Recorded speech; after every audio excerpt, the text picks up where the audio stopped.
রহমানির রহিম। অন্যরকম বিদ্যাপীঠের পক্ষ থেকে সকলকে শুভেচ্ছা ও স্বাগতম জানিয়ে এই ভিডিওটি শুরু করতে যাচ্ছি। এই ভিডিওতে আজকের আলোচনার বিষয় বাংলা বিষয় নিয়ে। বাংলা প্রথম পত্রের পরীক্ষাতে আমরা নম্বর পাই কম কেন? আমরা কতগুলি ভুল পরীক্ষাতে করি, যে ভুলগুলি আমরা সচরাচর করে থাকি। এই ভুলগুলির কারণে নাম্বার কম আসে। প্রথমত ভুল হলো আমাদের শব্দ চয়নের ভুল। আমরা কোন শব্দের পরে কোন শব্দ সংমিশ্রণ করে লিখতে হবে সেটা আমরা জানি না। বাক্য গঠন সম্পর্কে আমাদের অনেক ভুল ধারণা রয়েছে। সঠিক বাক্য আমরা প্রয়োগ করতে পারি না, সঠিক শব্দ প্রয়োগ করতে পারি না। অনাহত নিজের মন মতো লিখতে শুরু করি। যেহেতু এটা মাতৃভাষা বাংলা প্রথম পত্র আমাদের মাতৃভাষার আলোকে আমরা আঞ্চলিক শব্দগুলি পরীক্ষার খাতায় ব্যবহার করি বেশি। আঞ্চলিক শব্দ ব্যবহার করা অত্যন্ত গর্হিত কাজ। বাংলা প্রথম পত্রের বেলায় বা দ্বিতীয় পত্রের বেলায় একই কথা। আঞ্চলিক শব্দগুলি ব্যবহার করলে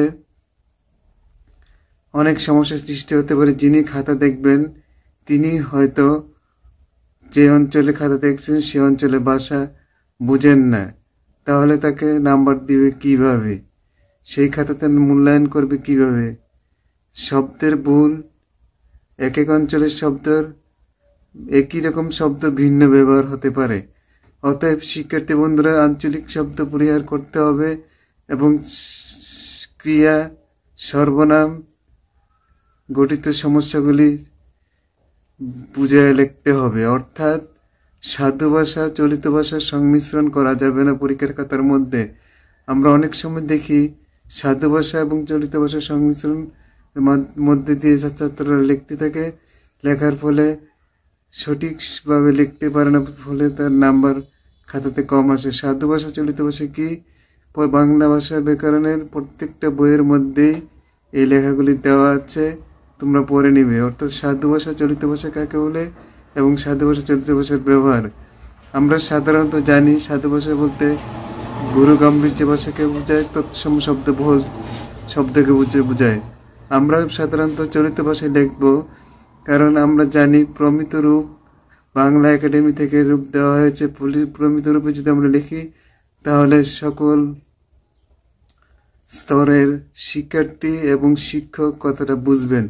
সহজ ভাষায় আমরা বলতে চাই যে বাংলাতে অধিক নম্বর পেতে হলে বইয়ের ভাষায় যেভাবে লেখা আছে আমরা সেভাবে লিখব।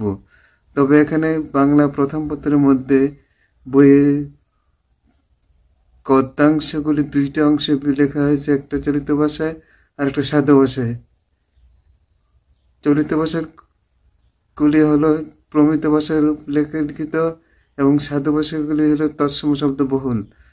আমরা যেহেতু চলমান ভাষাকে গ্রহণ করে নিয়েছি, প্রমিত ভাষাকে গ্রহণ করে নিয়েছি, তাহলে আমাদেরকে প্রমিত ভাষায় লিখতে হবে। আরেকটা দিক লক্ষ্য করতে হবে, বাংলা লেখার সময় পরীক্ষার সময় সবচেয়ে গুরুত্বপূর্ণ বিষয় হলো সময় নির্ণয় করা। আমাদের সৃজনশীল প্রশ্নের 7টি প্রশ্ন থাকে। 7টি প্রশ্নের জন্য একটি প্রশ্নের জন্য সর্বোচ্চ আমরা 19 মিনিট ব্যয় করতে পারবো। এরপরে ব্যয় যদি করি তাহলে সেটাতে নাম্বার পাওয়ার সম্ভাবনা কম থাকবে, কারণ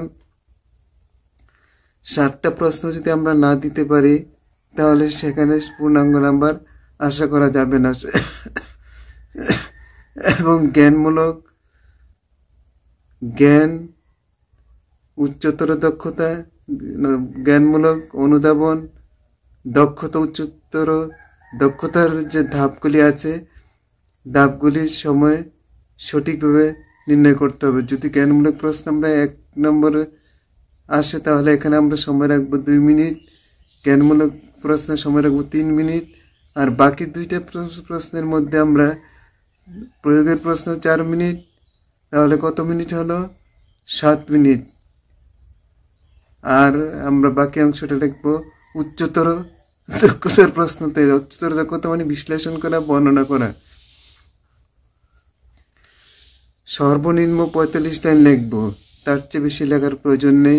অনেক ছাত্র আছে যে সৃজনশীল প্রশ্নের একটি প্রশ্নতে সময় ব্যয় করে 35 মিনিট, তাহলে আমার সময় হলো 19 মিনিট, তাহলে 14 মিনিট সময় আমি বেশি লিখলাম, তাহলে লাভ হলো কি? কোনোটাই লাভ হলো না, বরং ক্ষতি হলো। কারণ আমি 60টি প্রশ্ন আনসার দিতে পারবো না। যদি 60টি প্রশ্ন আনসার দিয়ে 7 করে পাই তাহলে 49 নাম্বার আসবে, আর যদি আমরা 8 করে পাই 7 আর 56 অর্থাৎ প্লাস নাম্বার আসবে। এই দিকটা খেয়াল রাখতে হবে, প্রত্যেকটা প্রশ্নের সমান সময় নির্ধারণ করতে হবে। তবে এখানে একটি কথা আছে, যেহেতু প্রথম প্রশ্নটা একটু লিখতে সময় লাগবে, এখানে আমরা 25 মিনিট সময় ধরলাম। 25 মিনিট সময় ধরলে বাকি প্রশ্নগুলিতে আবার 1 মিনিট করে সময় কমাতে হবে। তাহলে বাংলায় অধিক নম্বর পেতে হলে আমাদের বেশি লেখার প্রয়োজন নেই, সময় নির্ধারণ করে সঠিকভাবে যদি আমরা লিখতে পারি তাহলে হয়তো আমাদের নাম্বার বেশি আসবে।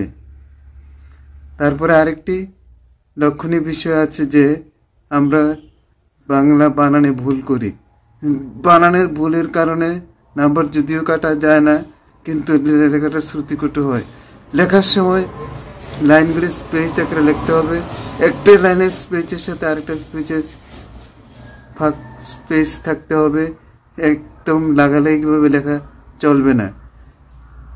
যেহেতু এক্সামিনার কে ভালো ছাত্র কে খারাপ ছাত্র চেনে না, তিনি চেনেন খাতাটা যদি সঠিকভাবে সুন্দরভাবে লেখা যায়, পরিচ্ছন্নভাবে লেখা যায়, তাহলে বাংলায় অধিক নম্বর আসবে।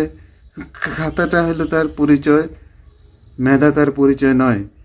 তারপরে বাংলা লেখার সময় আরেকটা কথা খেয়াল করতে হবে, সুন্দর সাবলীল ভাষায় লিখতে হবে। খাতার মধ্যে কোথাও কোনো কুটু উক্তিমূলক লেখা যাবে না। খাতার মধ্যে অনেক সময় ছাত্ররা লিখে থাকে যে আমি পড়তে পারি নাই স্যার, আমাকে সাধু চলিত ভাষার সংমিশ্রণ একই প্রশ্নের উত্তরের মধ্যে দেওয়া যাবে না। এই কথাগুলি আমাদের স্মরণ যদি করতে পারি তাহলে আমরা বাংলায় প্রথম পত্রে কাঙ্ক্ষিত নাম্বার পাবো, নচেত আমরা বাংলা প্রথম পত্রে সঠিক নাম্বার পাবো বলে আশা করতে পারি না। প্রিয় শিক্ষার্থী বন্ধুরা, অন্যরকম বিদ্যাপীঠকে যারা সাবস্ক্রাইব করেছে তাদেরকে অসংখ্য ধন্যবাদ জানিয়ে আজকের মতো এখানে সমাপ্ত ঘোষণা করলাম। আসসালামু আলাইকুম।